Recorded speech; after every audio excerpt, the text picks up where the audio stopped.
నమస్తే అండి, welcome to రాధారాణీస్ kitchen.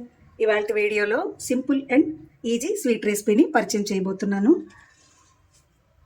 మనకి స్వీట్ తినాలనిపించిన, అతిథులు వచ్చిన అప్పటికప్పుడు తయారయ్యే గోధుమ రవ్వ లడ్డు అండి.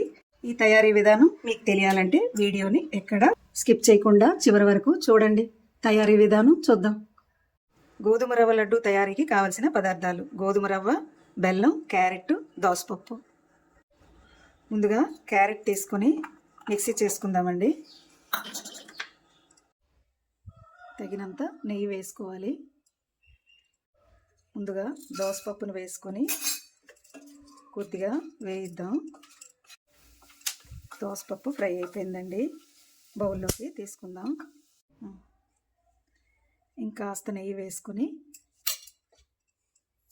గోధుమ రవ్వని వేయించుకోవాలండి. సిమ్లో పెట్టుకుంటూ దోరగా ఫ్రై చేసుకోవాలి. గోధుమ రవ్వ ఫ్రై అయిపోయిందండి. మనం ముందుగా క్యారెట్ మిక్సీ చేసుకున్నాం కదా, మిక్సీ చేసుకున్న క్యారెట్ తురుముని వేసుకోవాలి. క్యారెట్ తురుము వేసుకున్నాం కదండి, క్యారెట్ని కూడా పచ్చివాసన పోయే వరకు ఫ్రై చేసుకోవాలి.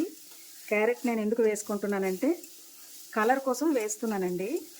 న్యాచురల్గా కలర్ వస్తుంది కదా, హెల్త్ పరంగా కూడా చాలా మంచిది.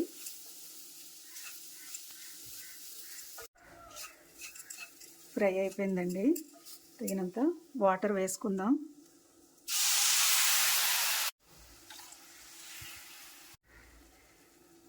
ఏ కప్పుతో మనం గోధుమ రవ్వ తీసుకున్నామో అదే కప్పుతో 3 గ్లాసుల వాటర్ వేసుకోవాలి.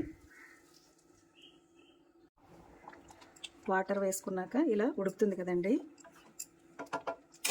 సిమ్లో పెట్టుకుని ఉడకనిద్దామండి. ఉడికిపోయిందండి. బెల్లం వేసుకుందాము. బెల్లం ప్లేస్లో మనం పంచదార అన్న వేసుకోవచ్చు, అది మన ఇష్టం. మనకి ఏది నచ్చితే అది వేసుకోవాలి.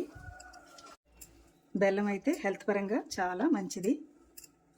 బెల్లం వేసుకున్నాక వాటర్లా వస్తుంది కదా, వాటర్ అంతా ఇంకిపోయే వరకు హైలో పెట్టుకొని ఇలా దగ్గరగా ఉడికించుకోవాలండి. వాటర్ అంతా ఇంకిపోయిందండి. తగినంత నెయ్యి వేసుకోవాలి. తగినంత యాలకుల పౌడర్.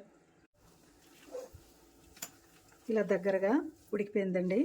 స్టవ్ ఆఫ్ చేసుకుందాం. స్టవ్ ఆఫ్ చేసుకున్నాక 10 నిమిషాలు చల్లారనివ్వాలండి.